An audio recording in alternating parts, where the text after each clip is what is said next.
آج نماز عزت دلائے گی. سب سے پہلا اعلان ہوگا. کہاں آج پتا چلے گا عزت والے کون ہیں. کہاں ہیں راتوں کو اٹھ کے نماز پڑھنے والے اور اللہ کے نام پہ خرچ کرنے والے. صرف نماز نہیں، زکوٰۃ بھی دینی پڑے گی. پیسہ ہے زکوٰۃ نہیں دے رہے، پیسہ ہے اللہ پہ کے نام پہ خرچ نہیں کر رہے. بھائیو، اللہ کے نام پہ خرچ کرنا سیکھیں اللہ کے واسطے. اپنے آپ کو سادگی پہ لائیں اور اللہ کے نام پہ لٹانا سیکھیں. اللہ آپ کی نسلوں کو واپس کرے گا، صرف آپ کو نہیں، آپ کی نسلوں کو واپس کرے گا.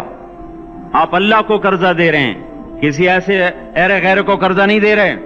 یہاں مسجدیں والے چندے مانگ رہے، بھائی مسجد کو چندہ دو. مدرسوں والے چندے مانگ رہے، مدرسوں کو چندے دو.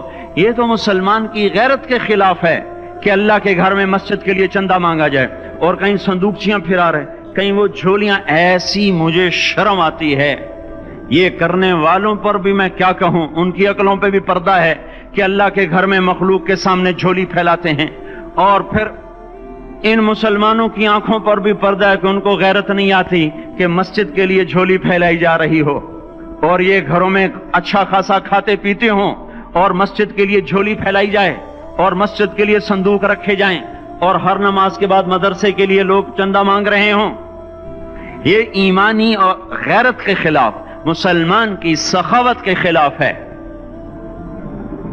کہ اس طرح مسجد کے لیے جھولیاں پھریں اور مسجد کے لیے صندوق پھریں. ہم تو اللہ کے نام پہ بے دھڑک لگائیں. اقیموا الصلاۃ وآتوا الزکاۃ، اقیموا الصلاۃ وآتوا الزکاۃ 67 دفعہ یہ حکم چلا ہے، اور ہر دفعہ زکوٰۃ کے ساتھ. نماز نماز زکوٰۃ، زکوٰۃ نماز، نماز زکوٰۃ، زکوٰۃ نماز. نماز پڑھنے والے زیادہ ہیں نسبتاً زکوٰۃ دینے والوں سے. زکوٰۃ دینے والے تھوڑے ہیں، پیسہ جاتے ہوئے جان جاتی. ہمیں نہ دو، اپنے غریب رشتہ داروں کو تلاش کر کے دیں. اپنے غریب رشتہ داروں کو، اپنے غریب پڑوسیوں کو. آج جو صحیح دیانت دار تنخواہ دار ہے وہ بھی مستحق زکوٰۃ ہے اگر وہ دیانت دار ہے تو. اگر رشوت نہیں لیتا تو آج کا ایس پی بھی مستحق زکوٰۃ ہے.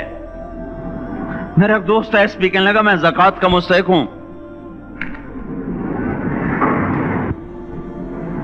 حالانکہ میں ملتان کا ایس پی ہوں.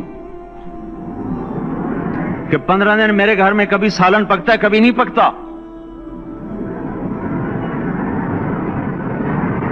اپنے اوپر صرف خرچ کرنا. بچے کو کھلونے کی خواہش تھی، 1000 روپے کے کھلونے لے کے دے دیے. کیا ظلم ہے یہ؟ 1000 روپے کے کھلونے بچے کو لے کے دے دیے. کیا اللہ نہیں پوچھے گا کہ اس 1000 سے کسی غریب کے گھر کا دیا جل سکتا تھا اور کسی کے غریب کا ایک ہفتہ گزر سکتا تھا؟ تیرے کسی مسکین رشتہ دار کے گھر میں بھی کچھ سالن پک سکتا تھا.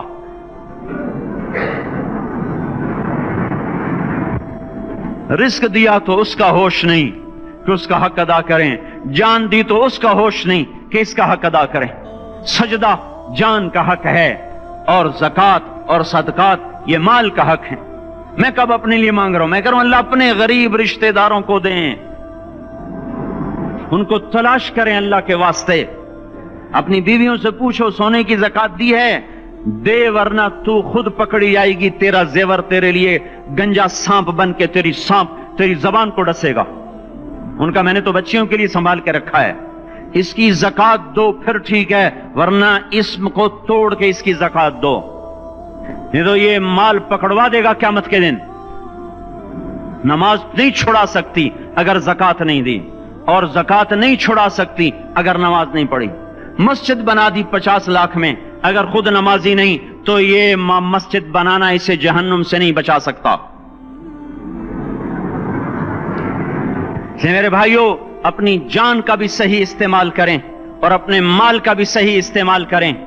ہم ایسے اندھے نہیں ہیں کہ جو بچے نے چاہا لا کے دے دیا، جو بیگم نے مانگا اٹھا کے دے دیا. نہیں، ہم پہلے دیکھیں گے اپنے اوپر. حضرت عثمان رضی اللہ عنہ کے پاس ایک سائل ہے، حضور سے مانگنے آیا. آپ نے کہا عثمان کے پاس چلے جاؤ. عثمان سے مانگنے گئے تو آگے بیوی پہ لڑ رہے. کس بات پہ؟ یوں کہہ رہے وہ باہر چھوٹے چھوٹے گھر ہوتے تھے تو باہر آواز آ رہی. بیوی کو کہہ رہے اللہ کی بندی، رات تو نے چراغ میں बत्ती मोटी डाल दी, वो बत्ती डालते थे ना उसकी रुई की, तो तेल ज्यादा जल गया। तो ये कहने लगे ये किस कंजूस के पास भेज दिया, जो बीवी पे लड़ रहा हो कि तूने बत्ती मोटी डाली है तो ये मुझे क्या दे, तो ये दमड़ी भी नहीं देगा। जब इनको बाहर बुलाया और खैरात मांगी का वहां से आया हूं, तो उन्होंने अंदर गया, एक थैली उठाई, ना पूछा कि कितने चाहिए, ना पूछा कि कौन हो, 3000 दिरहम उठा के दे दिए। वो हैरान होके कहने लगा यार एक बात तो बताओ। का क्या? कहा ये मुझे तो तूने इतने दे दिए कि मेरी अगली नस्ल को भी काफी हैं, और खुद बीवी पे तू लड़ रहा था कि बत्ती मोटी क्यों कर दी। कहने लगे वो अपनी जात पे खर्च था, वो फूंक फूंक के करना है, ये अल्लाह को दे रहा हूं, जितना मर्जी दे दूं, ये तुझे थोड़ा दे, अल्लाह को दे रहा हूं। तो अपनी जान को भी लगाएं अल्लाह पर और अपने माल को भी लगाएं अल्लाह पर। और मेरे भाइयों अपनी कमाइयों को हलाल पे लाएं, अपनी औलाद को और बीवियों को समझा दें कि हम तुम्हारी खातिर दोज़ख में नहीं जा सकते। ये हम इस पर तौबा करें, इस पर तौबा करें। और ये आबादी हर वक्त होनी चाहिए मस्जिद की। चलो कोई जो जहां से भी आया है मस्जिद के आदी बनो मेरे भाइयों। हमारी जमात गई थी उर्दून में 1991 में, तो हम इसराइल के बॉर्डर पर चले। उन्होंने बताया कि ये हमसे आमद रफ्त बातचीत होती रहती है, क्योंकि कुछ अरब इधर रहते हैं, कुछ अरब उधर रहते हैं, रिश्तेदारियां हैं। तो कहा ये यहूदी हमसे पूछते हैं तुम्हारी फजर में नमाजी कितने होते हैं और तुम्हारे जुमे में नमाजी कितने होते हैं। हमने पूछा ये तहकीक क्यों करते हो? उनका हमारी किताबों में यह है कि जब फजर की नमाज के नमाजी और जुमे की नमाज के नमाजियों की तादाद बराबर हो जाएगी तो यहूदी दुनिया से मिट जाएंगे। अब यहां फजर में 1.5 सफ होती है और जुमे में बाहर भी सफें बनी पड़ी। चलो मैं कहता हूं मान लिया 1/3 तबका बाहर से आया है, ये 2/3 तो यहीं से उठ के आया है।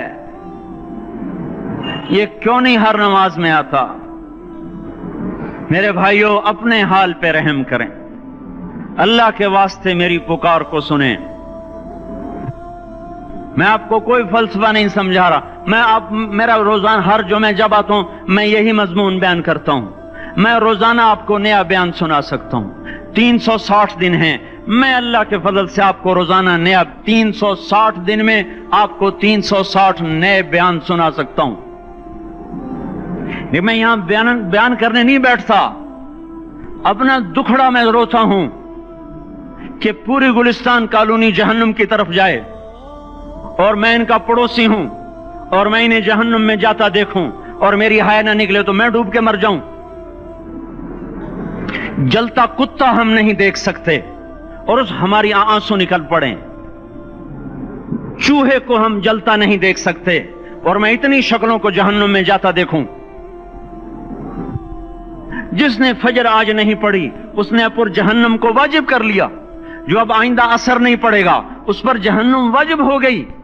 फिर मैं क्या मजमून बयान करूं, क्या फलसफे बयान करूं?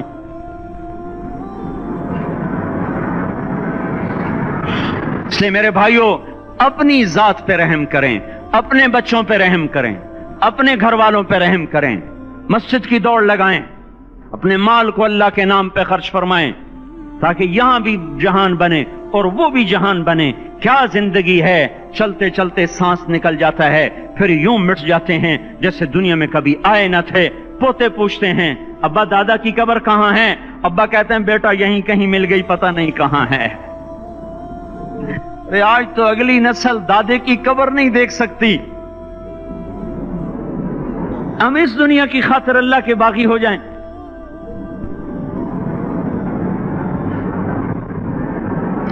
इस बेवफा जहान की खातिर अल्लाह से बगावत कर जाएं जो ऐसा मेहरबान, जो ऐसा करीम। तो इसलिए मेरे भाइयों अल्लाह के वास्ते अल्लाह की बारगाह में तौबा करें और अपने अल्लाह को राजी करें। यही मेरी फरियाद है, यही मेरी पुकार है। मैं भी तौबा करता हूं, आप भी अल्लाह की बारगाह में तौबा करें कि कोई काम अल्लाह की मंशा के खिलाफ ना होगा। इसको सीखने के लिए हम कहते हैं तबलीग में जाओ, चिल्ला लगाओ। हम कोई किसी तबलीगी जमात का मेंबर नहीं बना रहे, हम खुद तबलीग में जाते हैं, औरों को कहते हैं निकलो कि हमारी तौबा पक्की हो, हमारे आमाल दुरुस्त हों اور اللہ ہم سے راضی ہو. اللہ ہم سب کو عمل کی توفیق بخشے.